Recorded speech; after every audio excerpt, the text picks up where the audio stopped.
नमस्ते। Happy new year. मतलब जो मैंने इससे पहले आपको एनर्जी की क्लास दी थी वो पहले की थी। तो अब मैं नए साल में नई रिकॉर्डिंग कर रही हूँ, तो ऑफिशियली हैप्पी न्यू ईयर। तो आज हम एनर्जी का सेकंड पार्ट पढ़ेंगे। और मैंने बहुत कोशिश की है कि एपी के एग्जाम से पहले मैं बहुत सारी चीज़ें क्या कर दूँ, आपको पूरी करवा दूँ। तो आज एनर्जी का सेकंड पार्ट है। उसके बाद सिर्फ दो बड़े तो क्यों, दो छोटे छोटे टॉपिक रहेंगे एपी के एग्जाम से रिलेटेड। एक तो रह जाएगा इंफ्रास्ट्रक्चर के अंदर रोड परिवहन वाला सेक्शन, और एक स्कीम का। तो मेरी कोशिश है कि 7 तारीख से पहले मैं वो भी आपको एक वन गो रीडिंग में करा दूं। तो ये, हाँ, और एक बात और, सब लोग पूछते हैं कि मैम सेकंड ग्रेड के लिए इम्पोर्टेंट है या नहीं है। तो उनको मैं वीडियो के माध्यम से बोल रही हूँ कि जो भी सेकंड ग्रेड का एग्जाम दे रहे हैं ना, टीचर ग्रेड का, उनके लिए भी ये इक्वली इम्पोर्टेंट है, क्योंकि वहां पे भी राजस्थान इकोनॉमिक्स में से क्वेश्चन आता है। ठीक है, तो आप ये मत सोचिए कि ये आपके लिए इम्पोर्टेंट नहीं है। ये सेम एनर्जी का टॉपिक आपको कहाँ मिलेगा, ज्योग्राफी में भी मिलता है, वहां पे भी ये सेम ही पढ़ना होता है। तो ऐसा नहीं है कि आपके काम का नहीं है। यहाँ ऊपर मैंने पहले ही लिखवा दिया गया है कि आप राजस्थान में चाहे एलडीसी से लेकर ऊपर आरएस तक का कोई भी एग्जाम दे, ये सारी क्लासेस उसके लिए किसका काम करेगी, बेस का काम करेगी। क्लियर? तो नए साल में सबको नमस्ते। जो रोज लिखते हैं मैम नमस्ते नमस्ते, तो उन सबको नमस्ते। जो राधे राधे लिखते हैं उन सबको राधे राधे, और जो प्रणाम लिखते हैं उनको सबको प्रणाम। ठीक, तो अब शुरू करें आज की क्लास। चलो, और पिछली लास्ट क्लास तक इकोनॉमिक्स में कोई प्रॉब्लम नहीं, या किसी को कोई पॉलिटी की पिछली क्लासों में कोई प्रॉब्लम कहीं याद करने में, समझने में, तो आप मुझे कमेंट बॉक्स में लिख के दीजिएगा। मैं जल्द से जल्द आपका क्या करूंगी, प्रॉब्लम का सॉल्यूशन दे दूंगी। ठीक, चलो। हाँ, आज हम पढ़ने वाले हैं गैर परंपरागत स्तोत्र। क्या पढ़ने वाले हैं? ऊर्जा के गैर परंपरागत स्तोत्र। आज का जो पूरा का पूरा क्लास है वो किस पर रहेगा? ऊर्जा के गैर परंपरागत स्तोत्र पर। मतलब ऐसे एनर्जी बनाने के सोर्स जो कि बिल्कुल क्या है, नए हैं, जो नए खोजे गए हैं। उसमें हम सबसे पहले कौन सा पढ़ रहे हैं? बायोमास और बायोगैस। कौन सा पढ़ रहे हैं? बायोमास प्लस बायोगैस, दोनों पढ़ रहे हैं। अब हम पहले पढ़ेंगे बायोमास को और फिर पढ़ेंगे हम बायोगैस को। अब बायोमास में क्या किया जाता है, तो देखो पीछे शब्द आया है बायोमास। मास को हिंदी में कहते हैं द्रव्यमान, है ना। तो बायोमास किस के अंदर क्या इंक्लूड होता है? तो अगर कोई साइंस के बैकग्राउंड से है ना, तो उसे पता है बायोमास का मतलब किसी पादप का, किसी प्लांट का, या किसी जंतु का, या किसी एनिमल का बॉडी का जो वेट है उसको क्या बोला जाता है? बायोमास बोला जाता है। तो जब आप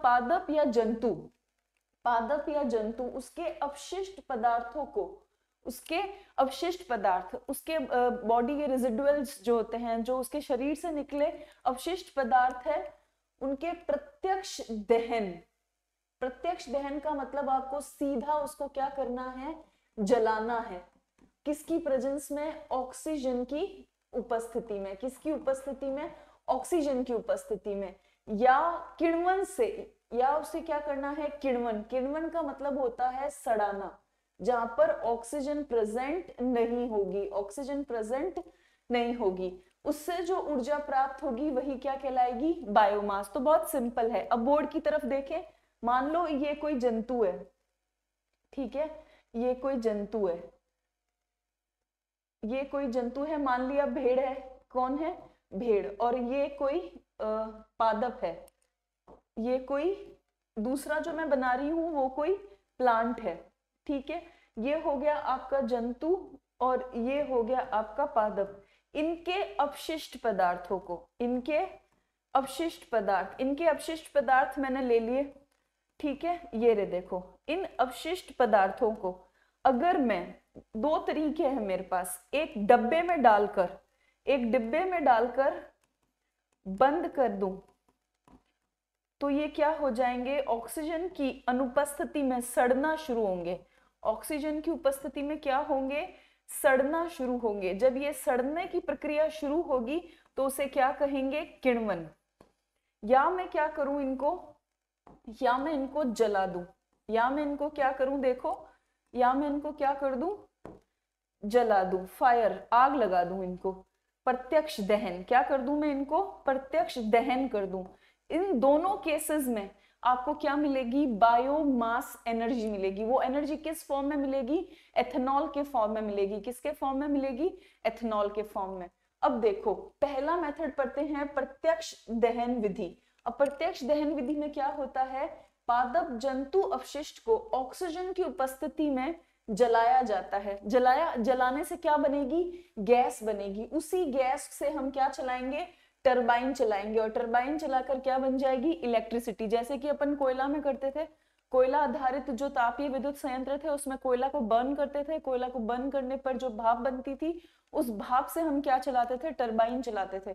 बिल्कुल वैसे ही क्या करना है कि पादप और जंतु के अपशिष्ट को जब आप जलाओगे, जलाने से क्या बनेगी, गैस बनेगी, और इसी गैस से आप क्या चलाओगे, टरबाइन चलाओगे। और जैसे ही एक बार टरबाइन चल गई, और टरबाइन के चलते ही क्या शुरू हो जाएगा, एनर्जी बनना शुरू हो जाएगा। तो कूल एंड कंपोज रह के दिमाग में सोचना कि अच्छा बायोमास से अगर एनर्जी बनानी है तो दो तरीके हैं, पहला तो जला दो, दूसरा सड़ा दो। ये कोई आराम से याद रखना कि या तो क्या करो, जला दो, या क्या कर दो, सड़ा दो।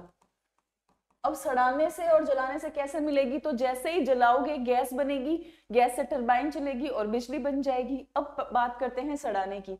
सड़ाने में आपकी कौन सी विधि कहलाती है, सुंदर शब्दों में किण्वन विधि।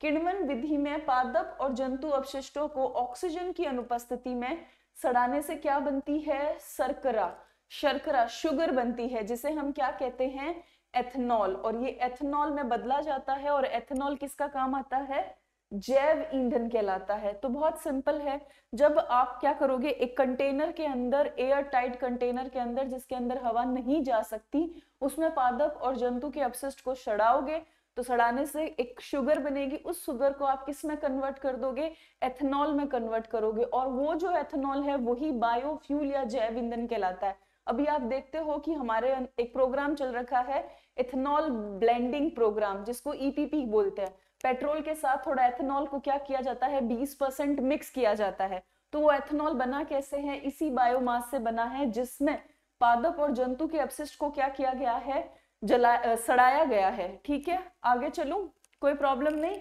सिंपल है। हाँ, फिर हम देखते हैं बायोगैस ऊर्जा।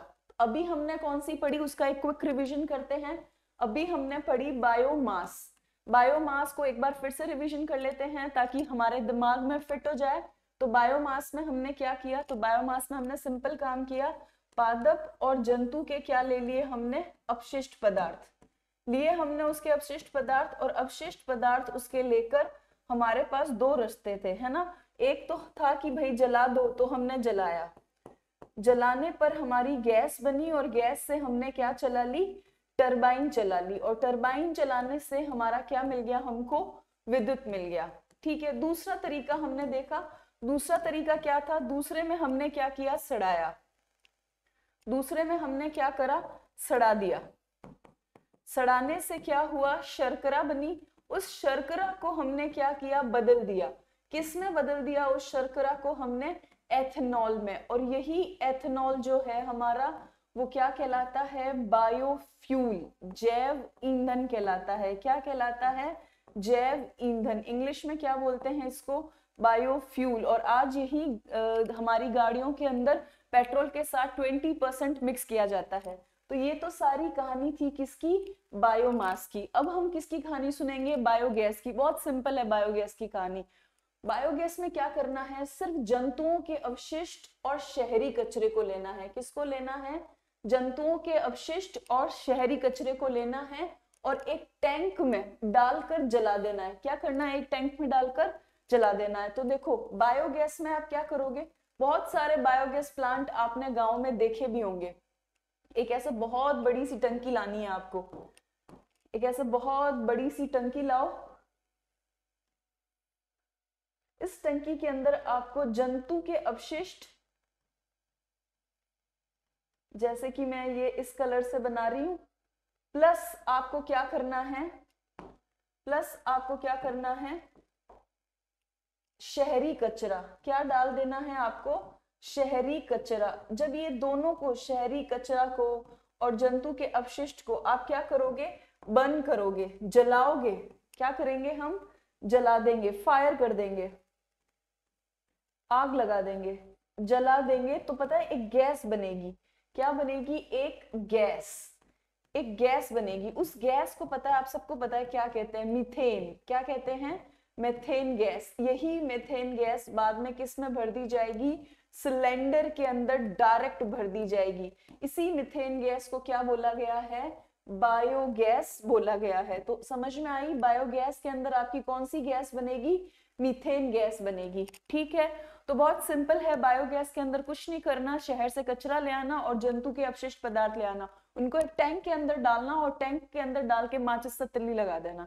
ठीक है, जला देना। और जलाने के बाद जो आपका एनर्जी बनेगा उसको क्या कहेंगे हम? मीथेन गैस कहेंगे। और यही मीथेन गैस बाद में किस में भर लेना? सिलेंडर में भर लेना और मस्त रोटी बना लेना, खाना चूल्हा चला के।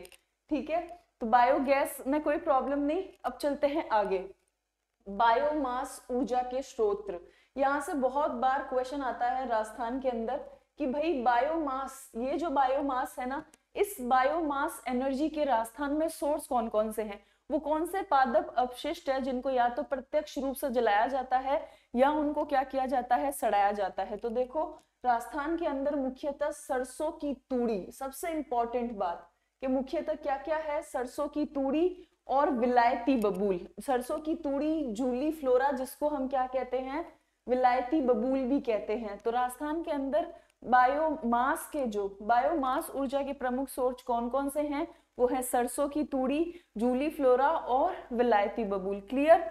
कोई प्रॉब्लम नहीं। यहाँ पे क्वेश्चन पूछा जाता है, इसलिए ध्यान रखना कि राजस्थान के अंदर जो बायोमास ऊर्जा के प्रमुख सोर्स हैं वो कौन कौन से हैं। तो एमसीक्यू में पूछा जाता है, तो आपको सिंपल आंसर देके आना है कि सरसों की तूड़ी है, जूली फ्लोरा है और विलायती बबूल है। और अगर कोई भरतपुर साइड रह रहा है या गंगानगर साइड रह रहा है और ये क्लास देख रहा है और उसका सरसों उसने बाया है, तो उसको पता होगा कि उनके सरसों की तूड़ी कई बार बायो मास प्लांट वाले लोग भी ले जाते हैं। ठीक, आगे चलूं। हाँ, अब देखते हैं राजस्थान राज्य में बायोमास नीति पॉलिसी कब आई राजस्थान में। तो अभी यहाँ तक सब कुछ समझ में आया? एक बार और अच्छे से रिवाइज करके ही आगे बढ़ेंगे। 2-3 बार पढ़ते वक्त ही क्या कर लेना चाहिए? पिछला रिवाइज कर लेना चाहिए। बायोमास, तो राजस्थान के अंदर बायोमास के मुख्य सोर्स कौन कौन से हैं? तो राजस्थान के अंदर देखो, एक तो आपकी है सरसों, सरसों की तूड़ी, है ना, यहाँ पे एग्जामिनर क्वेश्चन भी पूछता है। फिर कौन है आपके पास? जूली फ्लोरा और विलायती बबूल। अब देखो, बबूल भी विलायती, है ना, कितना कंट्रास्ट है। अब आप बायोमास में क्या करते हैं? बहुत सिंपल सा काम करते हैं आप। पादप अपशिष्ट को, चाहे आप सरसों की तूड़ी लो, चाहे आप जूली फ्लोरा लो, चाहे आप विलायती बबूल लो, तो आप क्या करते हो? पादप अपशिष्ट या जंतु का अपशिष्ट, इन दोनों के साथ दो काम करोगे आप, है ना। अब वो दो काम कौन से हैं? बहुत सिंपल है, या तो तुम जला दो, है ना, या तुम क्या कर दो? सड़ा दो। अब जलाने से भी बिजली बनेगी और सड़ाने से क्या बनेगा? एथेनॉल। ये ध्यान रखना है, ये एथेनॉल जाएगा गाड़ी में और ये बिजली जाएगी घरों में प्लस उद्योगों में। क्लियर? अब इसी पर क्या बनाई है सरकार ने? बायोमास पॉलिसी बनाई है। और वो पॉलिसी कब बनाई गई है? आपके 26 फरवरी 2010 को। कब बनाई गई है? 26 फरवरी 2010। ये कई बार एग्जामिनर ने क्वेश्चन पूछा है, तो आप ध्यान रखोगे कि राजस्थान में बायोमास पॉलिसी कब बनाई गई है? 26 फैब 2010 को। 26 फैब 2010। तो 2-3 बार अपने हाथ से लिखोगे तो आपको इजीली याद हो जाएगा कि 26 फैब 2010 को क्या बनी है राजस्थान की स्टेट की बायोमास पॉलिसी। ठीक, कोई दिक्कत नहीं, याद रखोगे एग्जाम के लिए। आगे चलते हैं। अब ये जितना भी नीचे वाला हिस्सा है ये हमारे लिए एपी के एग्जाम के लिए बिल्कुल भी काम का नहीं है, ना सेकेंड ग्रेड के लिए काम का है, तो इसको हम क्या कर देंगे? लेफ्ट छोड़ देंगे। आज तक इस हिस्से से कभी भी क्या नहीं आया है? क्वेश्चन नहीं आया है। लिखना इसलिए पड़ता है क्योंकि फिर अगर आप कहीं दूसरी बुक्स में देखो तो फिर आप होता है ना कि स्टूडेंट क्यूरियोसिटी के ये हमारे नोट्स में क्यों नहीं है, तो बस वो एक छोटा करके लिख दिया गया है, लेकिन उससे आज तक एग्जाम में क्वेश्चन नहीं आया, किसी भी एग्जाम में नहीं आया। तो नीचे वाला हिस्सा एग्जाम पॉइंट ऑफ व्यू से इंपॉर्टेंट नहीं है तो हम छोड़ रहे हैं। अब चलेंगे हम आगे की ओर। अब देखो, अब क्या देखना है आपको, बायोमास उत्पादन के प्लांट देखने हैं। ठीक है, कि कहाँ कहाँ बायोमास उत्पादन के प्लांट लगे हुए हैं राजस्थान के अंदर। तो सबसे पहला आपको देखना है पदमपुरा गंगानगर। ठीक है, सबसे पहला कहाँ है आपका, इंपॉर्टेंट है, पूछा भी जा सकता है कि भाई पदमपुरा गंगानगर में क्या बायोमास का प्लांट है क्या, तो बिल्कुल है। कब लगा था, 2003 में। किसने लगाया, तो मैसर्स कल्पतरु ने लगाया। सिर्फ इतना ही याद रखना है, मैसर्स कल्पतरु। और ये किस पर आधारित है, सरसों की तूड़ी पर आधारित है। देखो ये क्वेश्चन भी पूछ सकते हैं कि वो किस पर आधारित है, सरसों की तूड़ी पर। तो बहुत सिंपल है कि भाई बायोमास पर आपको पहला प्लांट पढ़ना है, क्योंकि हमने पॉलिसी भी निकाल दी है। पॉलिसी कब निकाली है ये आप मुझे अभी कमेंट बॉक्स में टाइप करके दोगे। और पहला प्लांट जो है वो है आपका पद्मपुरा गंगानगर के अंदर 2003 में लगाया था। कल्पतरु जो थे, मैसर्स कल्पतरु, उन्होंने लगाया था। और इसमें क्या किसका इस्तेमाल किया गया है, बायोमास में सरसों की तूड़ी का इस्तेमाल किया गया है। क्लियर। फिर दूसरा हमें नहीं पढ़ना, खातोली उनियारा टोंक, हमें जस्ट इसको क्या करना है, रीड। ये 2006 में कल्पतरु ने लगाया था। इसमें भी किसका उपयोग किया गया है, सरसों की तूड़ी का। तीसरा देखो आपका कहाँ है, रामपुर सिरोही के अंदर है। 2010 में लगा था, संभव एनर्जी ने लगाया था, लेकिन 2012 से ये क्या है, बंद है। यहाँ पे देखो, यहाँ पे प्रोसोपिस जूनीफ्लोरा, उससे ये लगा था। ठीक, फिर सांचौर जालोर, अब तो ये सांचौर ही रहेगा, जालोर सांचौर नया जिला बन गया हमारा। अब सांचौर जो है उसमें कब लगा था आपके, 2010 में। फिर देखो ये किसने लगाया, ट्रांसटेक ग्रीन पावर ने। फिर कमानीपुरा गंगानगर, वहां पे 2016 में लगा था, the Rajasthan state sugar mill Ganganagar ने लगाया। इस पूरी लिस्ट में सिर्फ एक चीज हमारे काम की है, वो है पदमपुरा गंगानगर, जिसमें स्टेट का पहला बायोमास प्लांट लगता है 2003 में। लगाने वाले हैं मैसर्स कल्पतरु, और कौन से चीज का इस्तेमाल किया गया है, सरसों का तूड़ी। क्लियर, आगे चलूं, चलो। हाँ, अब देखो बायोगैस ऊर्जा, अब तक हमने किसकी बात की, सारी की सारी बायोमास की बात करी। एक बार छोटा करके और लिख दूं तो आपको समझ में आता रहेगा। हमें बायोमास में सबसे ज्यादा क्या इस्तेमाल करना होता है, राजस्थान के अंदर सरसों का तूड़ी। फिर हमें इस्तेमाल करना होता है जूली फ्लोरा, या फिर हमें क्या इस्तेमाल करना होता है, विलायती बबूल। ठीक है, इन सब का इस्तेमाल करके हमने बायोमास बनाना होता है। और बायोमास के लिए हमने पॉलिसी कब बनाई, भाई जल्दी से टाइप करो, पॉलिसी कब बनी अपनी, तो अपनी पॉलिसी बनी 26 फैब 2010 को। और हमें पहला प्लांट याद रखना है, क्या याद रखना है, पहला प्लांट। तो हमारा पहला प्लांट कब लगता है, 2003 में लग जाता है हमारा पहला प्लांट। और वो जो 2003 वाला प्लांट हम कहाँ लगाते हैं, पदमपुरा गंगानगर में।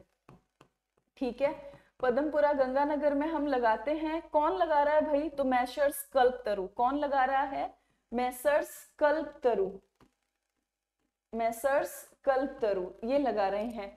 और फिर हमें क्या ध्यान रखना है कि ये मैसर्स कल्पतरु लगा रहे हैं, और इसमें इस्तेमाल किस चीज का हो रहा है आपका, तो सरसों की तूड़ी का ही इस्तेमाल हुआ है। किसका इस्तेमाल हुआ है, सरसों की तूड़ी का। अब हम चलते हैं अपने अगले तरफ। अगली चीज जो हमारे काम की है वो कौन सी है, बायोगैस। अब बायोगैस योजना है, कौन सी योजना है, बायोगैस। अब आपको कंफ्यूजन हो सकता है, एक है बायोगैस योजना, एक है बायोगैस राष्ट्रीय परियोजना। इन दोनों को पूछा जा सकता है, और कई बार एग्जामिनर ने ये पूछी भी है। अब इनमें एक छोटा सा अंतर है, बायोगैस योजना राजस्थान सरकार की है, ठीक है, और बायोगैस राष्ट्रीय से आपको पता चल जाएगा कि ये किसकी है, केंद्र सरकार की है। ये आगे चलकर आपको तकलीफ दे सकती है, इसलिए आप क्या करेंगे, ऐसे दीवार बनाएंगे, एक तरफ लिखेंगे बायोगैस योजना, बायोगैस योजना, दूसरी तरफ आप लिखोगे बायोगैस राष्ट्रीय। क्या लिखोगे, बायोगैस राष्ट्रीय। अब जैसे ही बायोगैस राष्ट्रीय लिखो ना, इसके नीचे लिख देना ये किसकी स्कीम है, केंद्र सरकार की। ठीक, और उधर लिख देना ऑटोमेटिक किसकी हो गई, राजस्थान गवर्नमेंट की। क्लियर। अब राजस्थान सरकार ने कब शुरू की इसको, 2014-15 में। और क्या कहा कि पूरे राजस्थान के अंदर 25,000, ध्यान रखना कितने, 25,000 बायोगैस के क्या लगाने हैं, हमको प्लांट लगाने हैं। तो बायोगैस योजना में आपको ध्यान रखना है कि सरकार 2014-15 से इसको शुरू की, और सरकार ने कहा कि भाई लक्ष्य कितना बायोगैस प्लांट लगाने का है, 25,000 बायोगैस के क्या लगाने हैं, प्लांट लगाने हैं। बीजीपी लिखा है जिसका मतलब होगा बायोगैस प्लांट।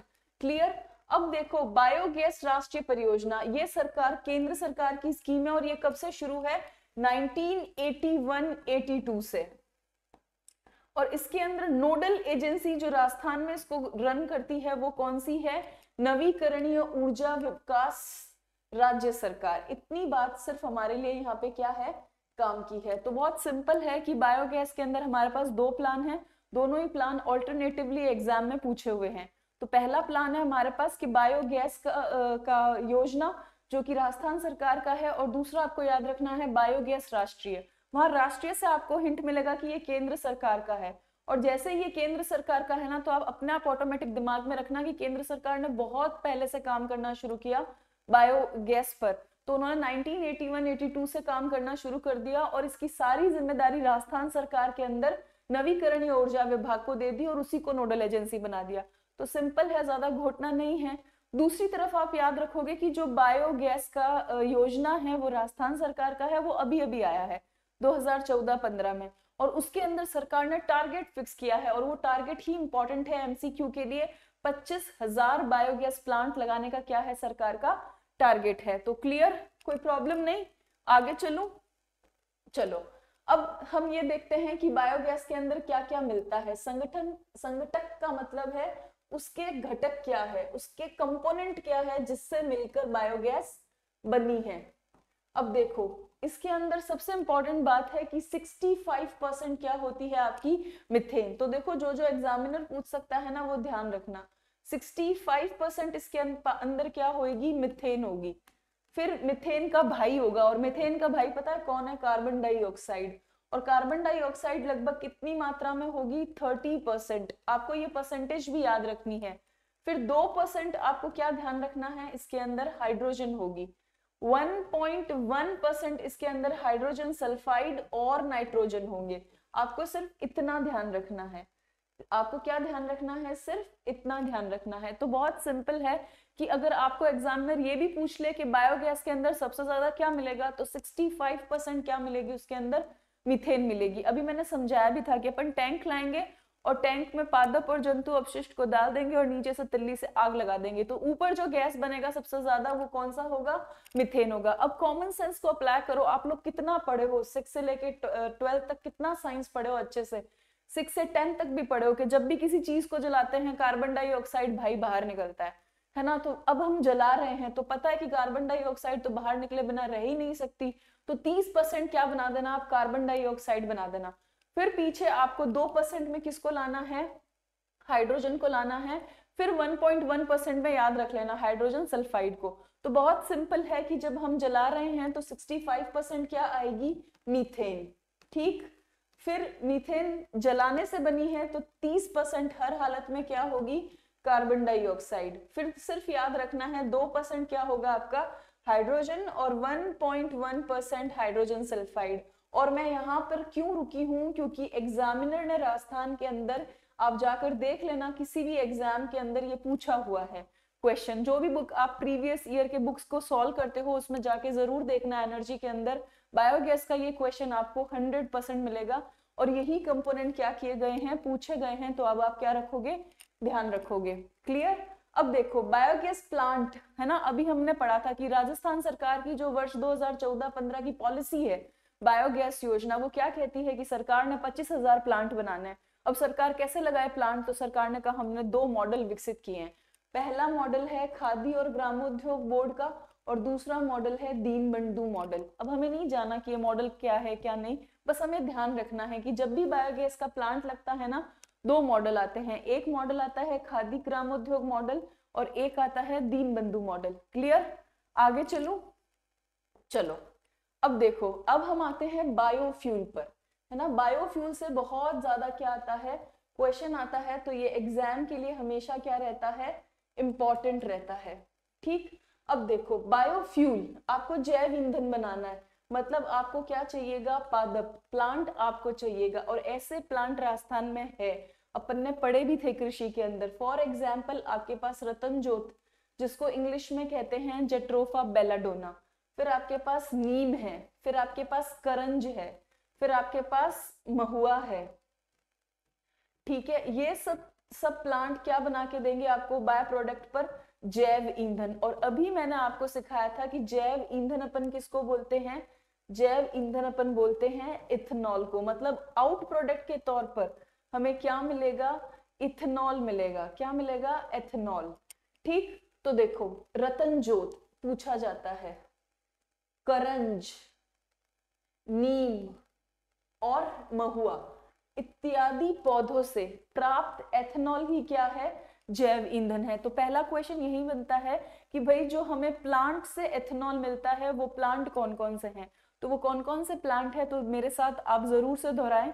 एक रतन ज्योत है आपका, एक करंज है, एक नीम है और एक महुआ है। ये चार इंपॉर्टेंट है राजस्थान के अंदर। तो फिर से एक बार बोल लेते हैं, रतन ज्योत है, करंज है और आपका नीम है और आपका महुआ है। क्लियर? और देखो बोलने से चीजें जल्दी याद होती है, या तो टाइप कर लो या बोल लो या फिर लिख लो, तीनों में से कुछ भी काम करो, पर यहाँ से जो भी आए ना उस क्वेश्चन को ठीक करके आना।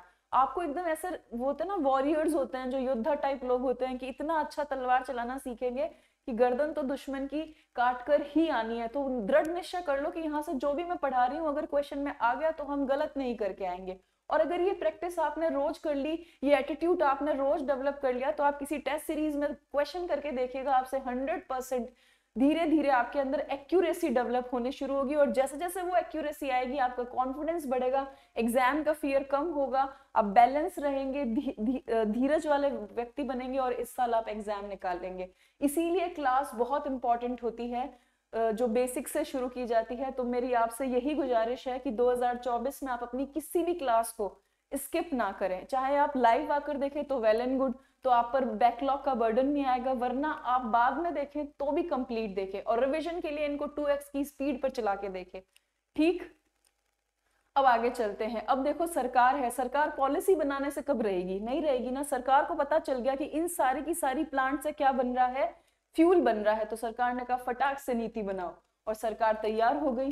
तो राजस्थान राज्य बायोफ्यूल नीति 2007, मतलब राजस्थान सरकार ने कब बनाई? खुद से कब बनाई? 2007 से बनाई। और 2007 के तहत उन्होंने क्या बना दिया? राजस्थान बायोफ्यूल प्राधिकरण भी बना दिया। इतनी फुर्ती में थी सरकार कि बोले यार हमारे यहाँ रतन ज्योत भी है, करंज भी है और हमारे यहाँ नीम भी है, महुआ भी है, फटाफट हम पॉलिसी बनाते हैं। और ये पॉलिसी फटाफट कब बना दी?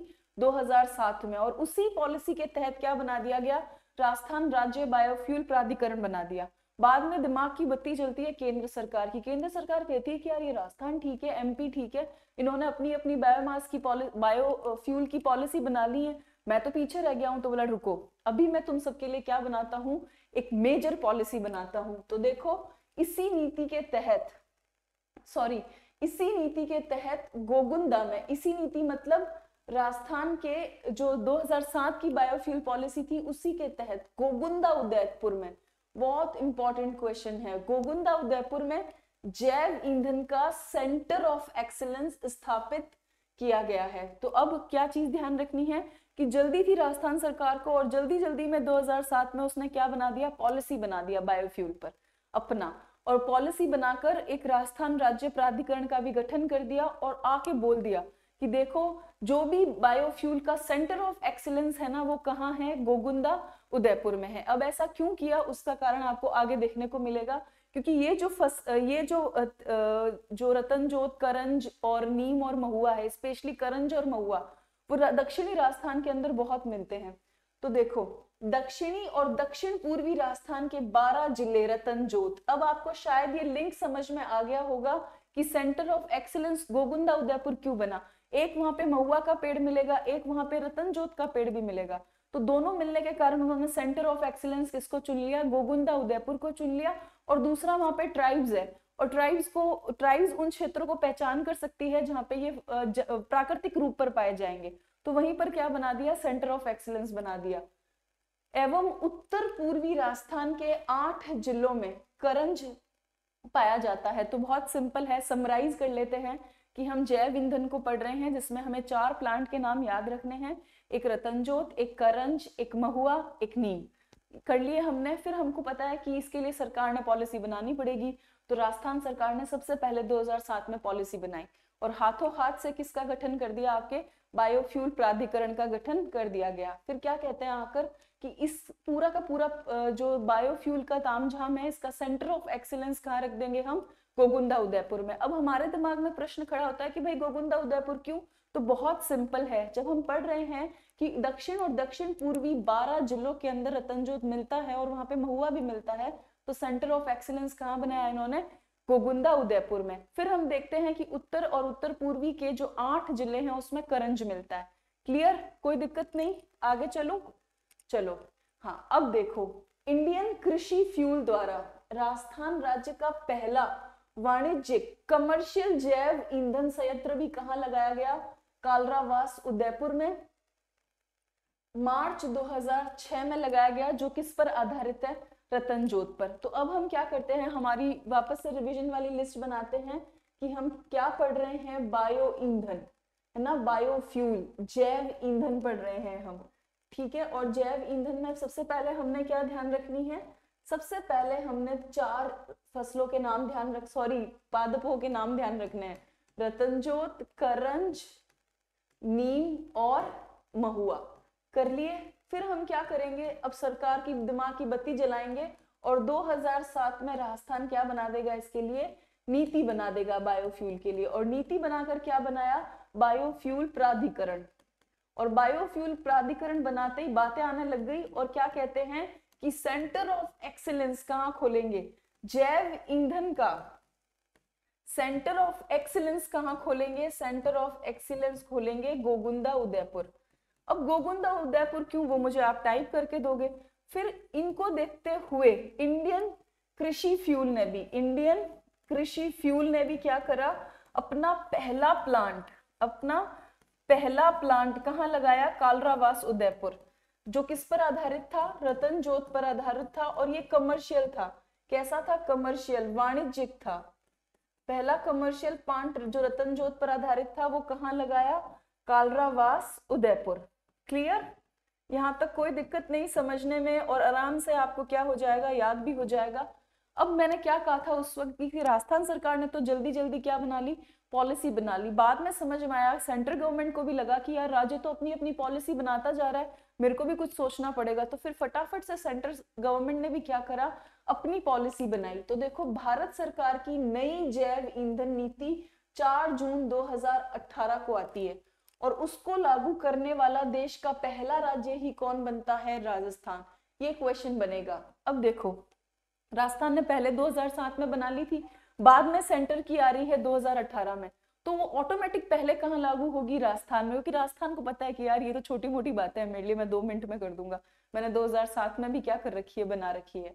तो कई बार ये क्वेश्चन आप देख लेना, पूछा जाता है एग्जाम के अंदर कि भारत सरकार की नई जैव ईंधन नीति जो 2018 में आई थी, उसको लागू करने वाला भारत का पहला राज्य कौन बना, राजस्थान बना। अब आती है हमारी डेट इंपॉर्टेंट, कि वो डेट जिस दिन राजस्थान ने लागू किया वो कौन सी है, 30 जुलाई 2018। तो अब ध्यान रखोगे कि भारत सरकार की जो नई बायोफ्यूल पॉलिसी थी उसको सबसे पहले राजस्थान ने लागू किया, और कब लागू किया, 30 जुलाई 2018 को लागू किया। क्लियर। अब राजस्थान ने 2 धमाके किए इस केस में। एक धमाका तो ये किया कि आते से सबसे पहले लागू कर दिया पॉलिसी को भी, प्लस पॉलिसी के लिए क्या बना दिया, सबसे पहले नियम भी। मतलब फर्स्ट आने की होड़ मची हुई थी राजस्थान को बायोफ्यूल के अंदर, और इसलिए होड़ मची हुई थी क्योंकि रतनजोत, करंज, नीम और महुआ राजस्थान में उग रहा था। तो राजस्थान का लगे हाथ क्या बना देते हैं, नियम भी बना देते हैं। तो 13 अगस्त 2019 से राजस्थान सरकार ने जैव ईंधन नियम, ये देखो 2019 भी लागू करने वाला देश का पहला राज्य बना। तो ऑन एंड ऑन हम बायोफ्यूल के अंदर फर्स्ट आए। हम 2018 की पॉलिसी को भी जुलाई 2018 में लागू करके फर्स्ट आए, और सबसे पहले नियम बनाकर 2019 में हम फर्स्ट आए पूरे देश के अंदर। और आपने शायद पिछली गवर्नमेंट का एक फोटो देखा होगा अशोक गहलोत जी का, जिसमें उन्होंने जोधपुर के अंदर एक बायोफ्यूल का रिटेल आउटलेट का इनॉग्रेशन किया था, अगर किसी को याद हो तो। फिर देखो 7 नवंबर 2019 को जोधपुर से पहला जैव ईंधन मोबाइल रिटेल आउटलेट खुला। ठीक है, तो कोई प्रॉब्लम नहीं यहां तक। आगे बढ़ूं मैं, आगे चले, चलो आगे चलते हैं। हाँ, अब हमारा बायोमास से रिश्ता नाता तोड़ना है। अब हमें किससे गले लगाना है? सौर ऊर्जा को। ठीक है, राजस्थान में बहुत इसका क्या है, क्रेज है। अब सौर ऊर्जा सबने पढ़ी होगी, लेकिन आज एक नए तरीके से पढ़ेंगे सौर ऊर्जा को। तो देखो बहुत सिंपल है, सौर ऊर्जा को पढ़ने के लिए आपको किससे किससे रिश्तेदारी जोड़नी पड़ेगी? सिलिका से। हम अभी बहुत सुनते हैं ना, कहीं भी जाओ, कहीं भी गवर्नमेंट की रिपोर्ट में देखो बहुत सुना जाता है कि राजस्थान सौर ऊर्जा के मामले में फर्स्ट है, ये है वो है। ऐसा क्यों है? ऐसा इसलिए है क्योंकि राजस्थान के पास एक चमचमाती चीज है, वो कौन है? सिलिका है। ये सिलिका जो है ये राजस्थान के लिए बहुत इंपॉर्टेंट है, जिससे सोलर का प्लेट बनता है। तो हो सकता है फ्यूचर में अगर टेक्नो ट्रांसफर होता है तो राजस्थान के अंदर सोलर प्लेट बनने की भी फैक्ट्री डेवलप हो सकती है। फिलहाल के लिए हम सोलर प्लेट नहीं बना रहे हैं, लेकिन फिर भी हम सोलर एनर्जी प्रोडक्शन में पूरे भारत में फर्स्ट है। तो यहाँ कुछ ऐसी कंडीशन है जो सोलर एनर्जी को सपोर्ट करती है। सोलर एनर्जी के लिए सबसे पहले आपको एक मस्त चीज चाहिए, जिसका नाम क्या है? एक चमचमाती वस्तु चाहिए, है ना। चमचमाती वस्तु है वो कौन है? आपकी सिलिका है। तो ये सिलिका ही है जिसकी वजह से आज क्या बन पा रही है? सोलर एनर्जी बन पा रही है। अब एक छोटी सी कहानी सुनो। सिलिका मींस, अगर हम आम शब्दों में कहें कि सिलिका क्या है, तो धूड़ है। क्या है? धूड़, है ना। मारवाड़ी भाषा में कहूं तो ये क्या है? धूड़ है। धूड़, या फिर आप इसे क्या कह सकते हो? रेत। रेत है ये। तो रेत का साइंस में जो शब्द है वो क्या है? सिलिका है। और राजस्थान में भर भर के है सिलिका। ठीक है, तो सोलर एनर्जी के लिए क्या चाहिए होता है? आपको एक सिलिका चाहिए। अब जो सिलिका या जो रेत है, जो सैंड है, उस सैंड को आपको क्या करना पड़ता है? भट्टी में कार्बन के साथ गर्म करना पड़ता है। तो बहुत सिंपल है कि पहले आप सिलिका लाओ, सिलिका की दोस्ती कार्बन से करा दो, और इस दोस्ती को करने से सिलिका में क्या लग जाएगी? इन दोनों की दोस्ती करने के लिए आपको क्या देना पड़ेगा? 2000 सेंटीग्रेड का हीट देना पड़ेगा। तब जाकर सिलिका वो स्टेज में आएगी जब उससे कुछ आप सोलर प्लेट बना सकते हो। तो बहुत सिंपल है कि सोलर ऊर्जा बनाने हेतु आवश्यक पदार्थ कौन है? आपका सिलिका है। ये सिलिका ही आम भाषा में क्या है? रेत है। परंतु भारी मात्रा में उपलब्ध ये सिलिका क्या होती है? अशुद्ध, इम्प्योर होती है। इसको प्योर करने के लिए क्या करेंगे? इसकी कार्बन से दोस्ती कराएंगे, और कार्बन से दोस्ती कराने के लिए इसको क्या करना पड़ेगा? जलना पड़ेगा। और कितना सेंटीग्रेड जलना पड़ेगा? 2000 डिग्री सेंटीग्रेड भट्टी के अंदर जलना पड़ेगा, तब जाकर आपकी सिलिका क्या होगी? प्योर होगी। जिसका कार्बन के साथ भट्टी में 2000 डिग्री सेंटीग्रेड तापमान पर गर्म कर शुद्ध सिलिका प्राप्त की जाएगी। अब इसको आम भाषा में याद करते हैं कि आपको सिंपल क्या करना है? धूड़, मिट्टी या रेत लानी है, जिसको हम सिलिका कहेंगे। वो सिलिका आपकी अशुद्ध है। उस अशुद्ध सिलिका को अगर आपको शुद्ध करना है तो आपकी उसको दोस्ती करानी पड़ेगी, और ये दोस्ती सिलिका किसके साथ करेगी? कार्बन के साथ। लेकिन ये दोस्ती में जो तापमान है वो कितना चाहिए? 2000 डिग्री सेंटीग्रेड चाहिए, तब कार्बन उस सिलिका को क्या कर देगा? प्योर कर देगा। अब इस सिलिका में आपको डोपिंग करना होगा। क्या करना होगा? डोपिंग। डोपिंग का मतलब है थोड़ा सा उसके अंदर इलेक्ट्रॉन के सेटलमेंट को बिगाड़ना पड़ेगा। उसको क्या कहते हैं? डोपिंग। जैसे आपने देखा होगा ना कि खिलाड़ी कई बार अपनी क्षमता को बढ़ाने के लिए कुछ ऐसी दवाइयां लेते हैं जिससे उनकी क्षमता क्या होती है? बढ़ जाती है। तो एक टेस्ट होता है, डोपिंग टेस्ट, है ना।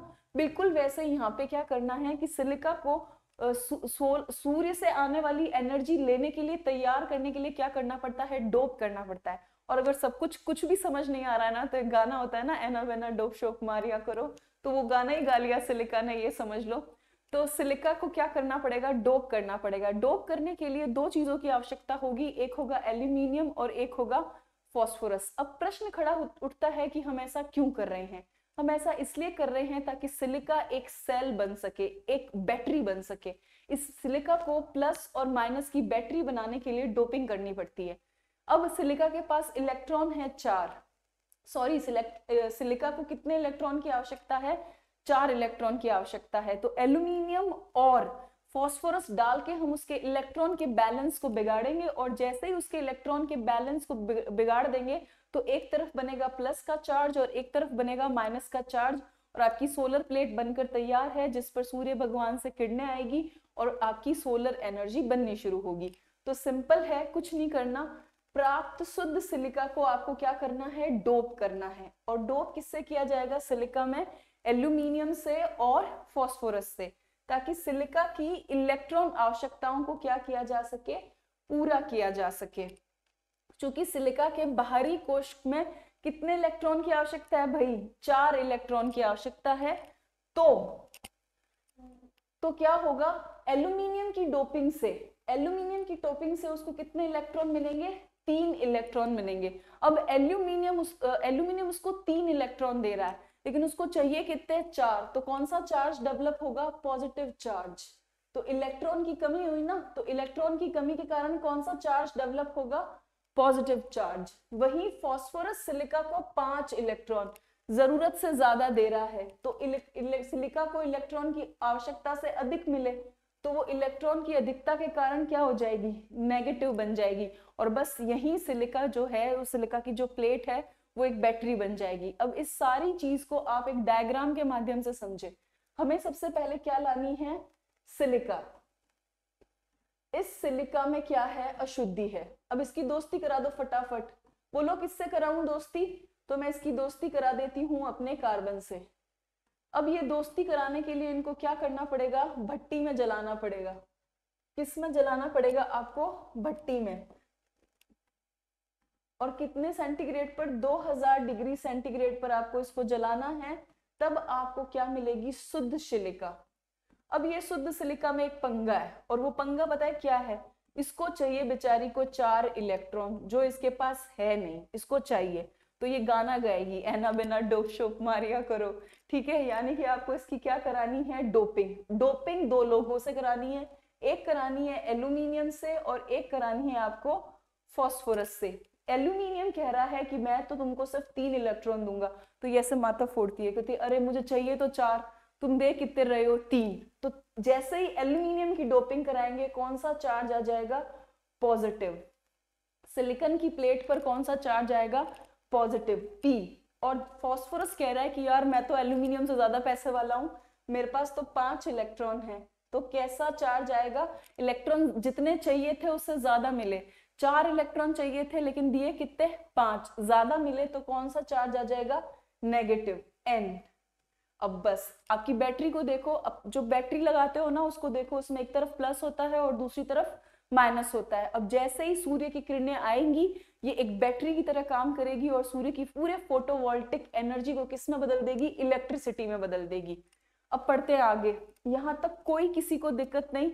अगर हो तो जरूर से बताना, क्योंकि बहुत साइंस की चीज है जिसको ईजी किया गया है, ठीक। अब देखो, इस प्रकार बने पीएन डायोड। क्या बन गया? ये पीएन बैटरी बन गई, पीएन डायोड बन गया। P for positive, N for negative. तो पीएन डायोड से ही सूर्य से आने वाली प्रकाशीय फोटोन ऊष्मा को किस में बदला जाता है? विद्युत में बदला जाता है, ठीक। एक सोलर सेल में एन डायोड हमेशा क्या रहेगा? ऊपर। अब एन डायोड ऊपर क्यों रहेगा? क्योंकि आपने छोटी क्लासों में पढ़ा था कि इलेक्ट्रॉन की अधिकता ही क्या है? करंट है, विद्युत धारा है। तो आप जिसने आपको इलेक्ट्रॉन ज्यादा दिए हैं उसी को आप क्या रखोगे? ऊपर रखोगे। तो एन डायोड हमेशा ऊपर रहेगा और पी डायोड हमेशा नीचे रहेगा। एन डायोड ही, देखो इंपॉर्टेंट, एन डायोड ही सूर्य ऊर्जा को विद्युत ऊर्जा में बदलता है, परंतु यह डीसी विद्युत धारा है, डायरेक्ट करंट है, जिसे बैटरी में इकट्ठा कर एसी विद्युत धारा में बदला जाता है। चूंकि सौर ऊर्जा उपयोग में इतनी प्रक्रियाओं को करना पड़ता है, इसलिए यह ऊर्जा है तो क्लीन, लेकिन क्या है? बहुत ज्यादा महंगी है, इसलिए सरकार को बीच में आना पड़ता है और आपको क्या देनी पड़ती है? सब्सिडी। तो आज समझ में आया कितना प्रोसेस महंगा क्यों है, कितनी नखरे वाली है ये सिलिका। पहले तो खुद इम्प्योर है, पहले उसको प्योर करो, तो उसकी दोस्ती कराओ बेचारे कार्बन से, और कार्बन कह रहा है पहले आग लगाओ फिर मैं इससे दोस्ती करूंगा, ठीक है। तो सिलिका और कार्बन की दोस्ती करा के 2000 डिग्री सेंटीग्रेड तापमान देकर जब आप सिलिका को प्योर करते हो, तब सिलिका कहती है कि यार मेरे को तो 4 इलेक्ट्रॉन की आवश्यकता है, तो फिर आपको डोपिंग करानी पड़ती है। और डोपिंग में एल्यूमिनियम भाई साहब देते हैं 3 इलेक्ट्रॉन, जिससे बनता है पॉजिटिव टर्मिनल, और फॉस्फोरस देता है नेगेटिव डायोड। क्यों देता है नेगेटिव? क्योंकि सिलिका को चाहिए 4 इलेक्ट्रॉन, वो दे रहा है 5 इलेक्ट्रॉन, तो नेगेटिव बनता है। और फिर जब नेगेटिव डायोड पर सूर्य की किरण आती है तो नेगेटिव से पॉजिटिव की तरफ करंट चलती है, और ये करंट डीसी में होती है, जिसको हम बैटरी में स्टोर करके किस में कन्वर्ट करते हैं? एसी में, और फिर सप्लाई में देते हैं। चूंकि ये प्रोसेस इतना लंबा है, इसलिए ये प्रक्रिया बहुत ज्यादा लंबी है और महंगी है। चले, और महंगी होने के कारण सरकार इस पर क्या देती है? सब्सिडी देती है। आगे चले, चलो। अब चूंकि सौर ऊर्जा स्वच्छ परंतु महंगी है, इसीलिए राजस्थान और भारत सरकार पहले इस पर अनुसंधान कर देखा गया कि हम कितनी क्षमता वाले सोलर ऊर्जा के प्लांट लगा सकते हैं। तो अब हम देखते हैं कि राजस्थान के अंदर क्या उतनी कैपेबिलिटी है या नहीं कि सोलर प्लांट इंस्टॉल किए जाएं या ना किए जाए, क्योंकि प्रोसेस बहुत महंगा है।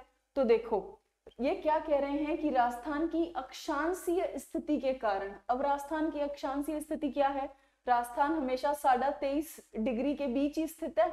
तो 23.5 डिग्री के बीच स्थित है मतलब क्या हुआ, सूर्य भैया की कृपा है। और सूर्य भैया की कृपा का क्या मतलब है, सूर्य भैया की कृपा का मतलब है हमारे पास सोलर एनर्जी भर भर के है।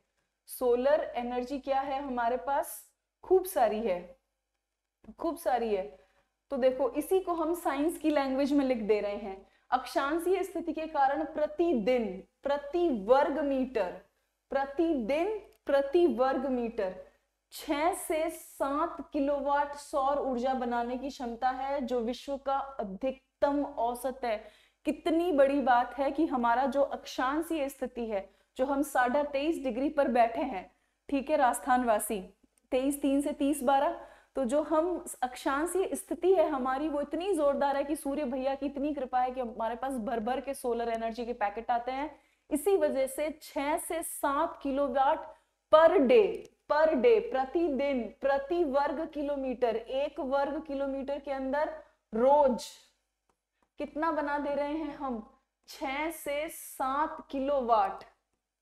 और ये पूरे वर्ल्ड का मैक्सिमम एवरेज है, पूरे वर्ल्ड का मैक्सिमम एवरेज है, मैक्सिमम एवरेज है। तो पहली चीज समझ में आई। दूसरा, हमारी जलवायु स्थिति ऐसी है राजस्थान की कि बहुत कम क्या होती है यहाँ पे औसत वर्षा होने के कारण ये परिस्थिति सौर ऊर्जा के उत्पादन के लिए क्या है, अच्छी है। तो दूसरा, हमारा और बारिश का खट्टा मीठा रिश्ता है, उस वजह से बारिश कम होने की वजह से सोलर एनर्जी में हम क्या हुए हैं, आगे गए हैं। ठीक, आगे चलो राजस्थान में अधिकतम सौर डेज। अब आते हैं सौर दिवस, मतलब कितने दिन हमारे पास सन रहता है। तो कितनी है हमारे पास, 325 दिन है। तो तीन चीजें बड़ी हमारे फेवर में है। पहला, हमारी अक्षांशीय स्थिति 23.3 से 30.12, जिसकी वजह से क्या हुआ है कि सूर्य भैया का इतना इफेक्ट है, इतना भर भर के एनर्जी दिया है उसने हमें कि एक वर्ग किलोमीटर के अंदर हम रोज 6 से 7 किलोवाट तो ऐसे ही बना दे रहे हैं, जो पूरे वर्ल्ड का मैक्सिमम है। दूसरा कि हमारी जलवायु कंडीशन ऐसी है कि बहुत कम औसत वार्षिक वर्षा होती है, तो हमारे लिए ये फेवर में है। और तीसरा ये है कि हमारे पास सनी डेज, सौर दिवस की जो संख्या है वो कितनी है, 325 है। तो हम बहुत ज्यादा क्या बना सकते हैं, सोलर एनर्जी बना सकते हैं। फिर देखो भारत सरकार के ministry of new and renewable energy मंत्रालय के अनुसार सौर ऊर्जा उत्पादन का लक्ष्य कितना है राजस्थान का, राजस्थान कितना दे रहा है, 147 गीगावाट में मैक्सिमम देगा। इसका मतलब क्या हुआ कि सरकार ने कहा है, कौन सी सरकार ने कहा है, भारत सरकार ने, कि हमें सोलर से कितनी एनर्जी बनानी है, सोलर से कितनी एनर्जी बनानी है, 147 गीगावाट। कितनी बड़ी यूनिट है। इस 147 गीगावाट में मैक्सिमम कहां बन सकती है, तो वो जगह कौन सी है, आपके राजस्थान है। क्लियर। अब राजस्थान में भी सौर ऊर्जा उत्पादन की अधिकतम ऊर्जा उत्पादकता कहाँ है, जोधपुर में है। ये भी क्वेश्चन बनता है कि आपको राजस्थान का एक ऐसा सिटी बताना है जहां पूरे राजस्थान का भी मैक्सिमम है। वो पूरे राजस्थान का मैक्सिमम भी कहाँ है, आपका जोधपुर में है। क्लियर। फिर देखो सौर ऊर्जा संभाव्यता को देखते हुए राजस्थान सौर ऊर्जा उत्पादन में अग्रणी रहा है, मतलब आगे रहा है। इसलिए राज्य सरकार ने सौर ऊर्जा त्रिकोण है ना, सोलर एनर्जी ट्रायंगल, ये एक ट्रायंगल है जिसमें एक तरफ है आपके पोखरण, अब जिला बन गया, पहले जैसलमेर में था। दूसरी तरफ है आपके बालोतरा जिला, और तीसरी तरफ है आपके फलोदी, सॉरी पोखरण जिला नहीं बना है, पोखरण जैसलमेर में है, बालोतरा और फलोदी बने हैं नए जिले। तो बालोतरा और फलोदी दो नए जिले हैं, और पोखरण, ये है पूरा का पूरा सोलर एनर्जी का ट्रायंगल, जिसको हम क्या कहते हैं, सौर ऊर्जा त्रिकोण। पोखरण, फलोदी और बालोतरा को क्या घोषित किया गया है, SEEZ zone, solar energy enterprises zone घोषित किया है। क्लियर। यही कारण है कि राजस्थान की अधिकांश सौर ऊर्जा परियोजना इसी क्षेत्र में लगाई गई है। तो देखो समरी सुनो, बहुत अच्छे से समझ में आ जाएगी कि भाई राजस्थान में इतने चांसेस क्यों हैं सोलर एनर्जी के। तो बोले पहली बात, इनका अक्षांशीय स्थिति 23.3 से 30.12 है, तो वहां पे सूर्य भगवान की बड़ी कृपा है उस वजह से। तो ये क्या करते हैं, प्रतिदिन रोज ये 1 वर्ग किलोमीटर में 6 से 7 किलोवाट तो ऐसे ही बना दे रहे हैं, जो कि पूरे वर्ल्ड का मैक्सिमम है। फिर कहते हैं इनकी जलवायु कंडीशन जो इतनी बढ़िया है कि बहुत कम बारिश होती है, वो फेवर कर रही है। तीसरा, इनके पास सूर्य भैया के दिवस बहुत है, 325। फिर उन्होंने कहा कि फिर गवर्नमेंट ने कहा कि जो हमारा 147 गीगावाट का लक्ष्य है ना, उस लक्ष्य के तहत हम देखें तो सबसे ज्यादा कौन कंट्रीब्यूशन कर सकता है, ऑब्वियसली राजस्थान। फिर उन्होंने कहा कि राजस्थान के अंदर भी सबसे ज्यादा कौन लगा सकता है, बोले जोधपुर लगा सकता है। ठीक। फिर उन्होंने कहा कि एक ट्रायंगल है ना, लव ट्रायंगल नहीं है, ये एनर्जी ट्रायंगल है, पिक्चरों वाला मूड में मत चले जाना। तो एक ट्रायंगल है, एनर्जी का ट्रायंगल है, जिसमें एक तरफ है पोखरण, एक तरफ है बालोतरा और एक तरफ है फलोदी। तो ये जो ट्रायंगल है ना, यहाँ पे तो बहुत ज्यादा है, इसको बोला गया है सरकार द्वारा SEEZ, solar energy enterprises zone. और यहीं पर सबसे ज्यादा क्या लगाए गए हैं, सोलर एनर्जी के प्लांट लगाए गए हैं। तो पूरा समझ में आया, आगे बढ़ू, चलो। हाँ अब देखो, अब यहां तक समझने के बाद देखना कि सौर ऊर्जा महंगी है, ये बात समझ में आ गई। अब जो चीज महंगी होती है ना, उसके लिए क्या करना पड़ता है, जॉइंट एफर्ट करना पड़ता है। जॉइंट एफर्ट, हिंदी में इसको कहते हैं साझा प्रयास। क्या कहते हैं हिंदी में इसको, साझा प्रयास, या हम आम शब्दों में इसको क्या कह सकते हैं, साथ में मिलकर काम करना होता है। अब साथ में मिलकर कैसे काम करें, तो यहाँ पे 3 तरीके हैं, या तो राजस्थान गवर्नमेंट और इंडियन गवर्नमेंट, या फिर राजस्थान गवर्नमेंट प्लस कोई प्राइवेट कंपनी, या फिर इंडियन गवर्नमेंट और कोई प्राइवेट कंपनी। ये सब मिलकर क्या करे, एक साथ जॉइंट वेंचर करे। क्या करे, जॉइंट वेंचर, एक साथ काम करे, तब ही हम क्या लगा सकते हैं, सोलर एनर्जी लगा सकते हैं। मतलब दोनों तरफ से बराबर पैसे की शेयरिंग करे, जॉइंट वेंचर करे, तभी सोलर एनर्जी के प्लांट क्या हो सकते हैं, इंस्टॉल हो सकते हैं। अब हमें वही पढ़ना है। तो दूसरी ओर राज्य सरकार ने सौर ऊर्जा के महंगे होने के कारण प्रोजेक्ट लागत के लिए वित्त की समस्या को दूर करने के लिए जेवीसी, ठीक है, जेवीसी, ये जेबीसी नहीं है, ठीक है, जेवीसी, जॉइंट वेंचर कंपनी। अभी समझाया जॉइंट वेंचर क्या होता है, कि देखो पैसा है नहीं क्योंकि बहुत महंगी तकनीक है, और बता भी दिया कि तकनीक इतनी महंगी क्यों है। चूंकि तकनीक इतनी महंगी है और पैसा बहुत चाहिए, तो उन्होंने कहा हम क्या करेंगे, साझा प्रयास, साथ में मिलकर प्रयास करेंगे। जैसे कि आप और मैं मिलकर क्या कर रहे हैं, जॉइंट वेंचर है, साथ प्रयास कर रहे हैं कि एग्जाम क्रैक हो जाए। तो जॉइंट वेंचर का कंपनी बनाएंगे, बराबर बराबर, या 60-40 या 50-50 या 70-25 के रेशो में हम पूंजी लगा देंगे, लेकिन प्लांट जरूर से लगाएंगे क्योंकि एनर्जी की बड़ी आवश्यकता है। ठीक। तो अब हम देखते हैं कि राज्य सरकार, sorry, JVC, joint venture company का गठन किया गया है, जिसमें राज्य सरकार, केंद्र सरकार और निजी कंपनी से हिस्सेदारी तय की गई है। अब पहली कौन सी है, पहली है सौर ऊर्जा कंपनी ऑफ राजस्थान सरकार लिमिटेड। इसमें IL&FS एवं राजस्थान सरकार की सहभागीदारी है। यह 10,000 मेगावाट तक के प्लांट लगाने में सहयोगी है। तो सबसे पहले कौन सी पढ़नी है हमको, तो सबसे पहली जो बहुत बार एग्जाम में पूछी गई है, सौर ऊर्जा कंपनी। कौन सी है, आपको सिर्फ एक शब्द याद रखना है, सौर ऊर्जा। अब इसमें किसका जॉइंट वेंचर है, तो इसमें है IL&FS plus Rajasthan government. Plus कौन है, राजस्थान गवर्नमेंट। और ये बहुत इंपॉर्टेंट है, इसमें आगे भी क्वेश्चन आएंगे और अभी भी क्वेश्चन आ सकता है। वो पूछ सकते हैं कि सौर ऊर्जा कंपनी जो है, सोलर प्लांट की जो जेवीसी है, उसके अंदर कौन से 2 पार्टनर्स है। एक तरफ है IL&FS और दूसरी तरफ कौन है, राजस्थान गवर्नमेंट है। और ये कितने प्लांट लगाने में सक्षम है, 10,000 मेगावाट तक के। क्लियर। अगली कौन सी है आपके, SL सौर ऊर्जा कंपनी। अगला कौन सा याद रखना है आपको, एसएल। इसके अंदर कौन है, एसएल कंपनी और राजस्थान गवर्नमेंट। अब क्या करते हैं, कीवर्ड बनाते हैं। पहला कौन सा याद रखना है आपको, सौर्य ऊर्जा, है ना। इस सौर्य ऊर्जा में आपको ध्यान रखना है, दो लोग लाने हैं। एक लाना है आपको IL&FS को, और सामने किसको लाना है आपको, राजस्थान गवर्नमेंट को।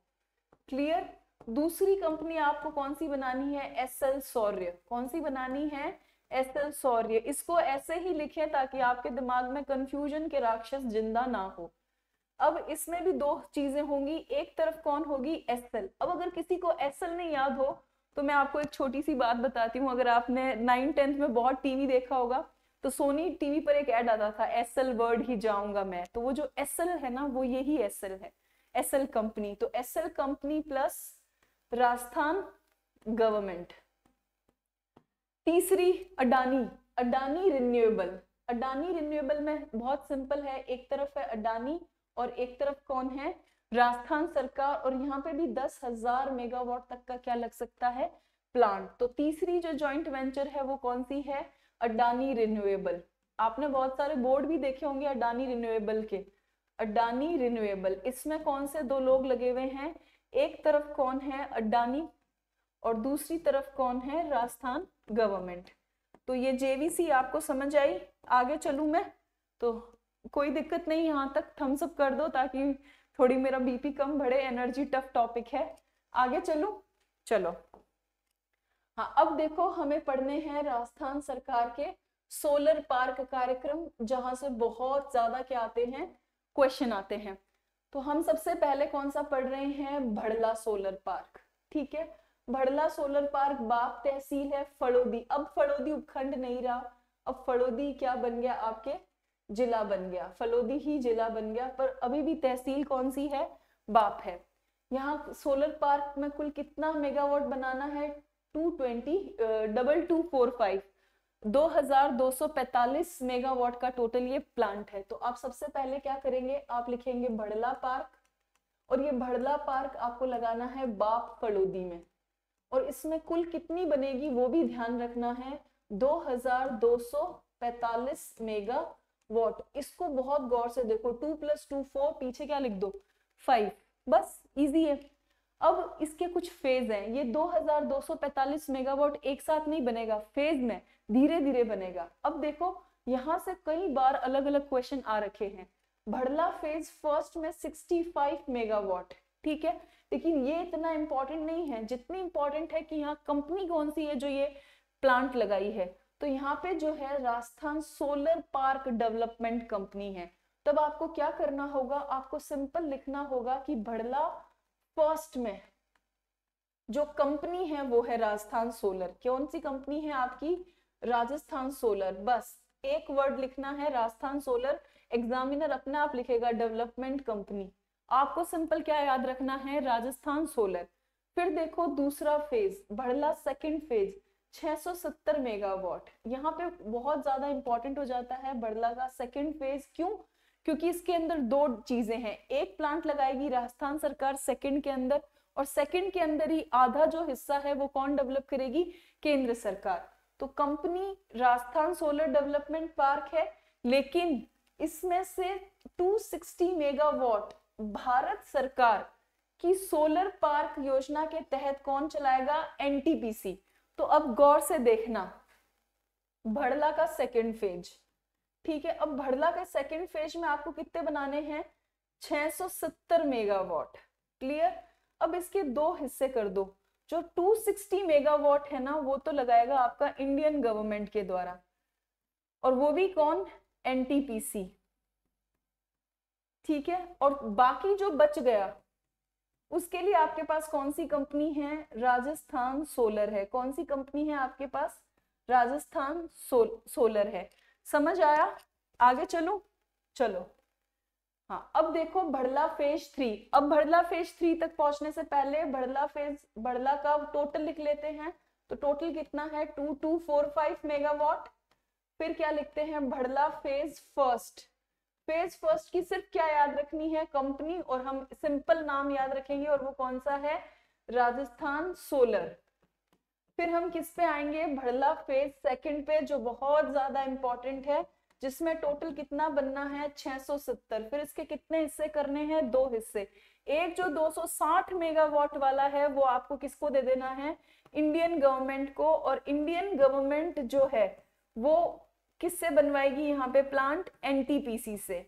यहाँ पे बहुत गौर रखना है। बाकी जो बचा हुआ है वो कौन देखेगी आपके, फिर से कौन सी कंपनी है, राजस्थान सोलर कंपनी है। कौन सी कंपनी है, राजस्थान सोलर कंपनी है। अब हम आ रहे हैं फेज थर्ड में।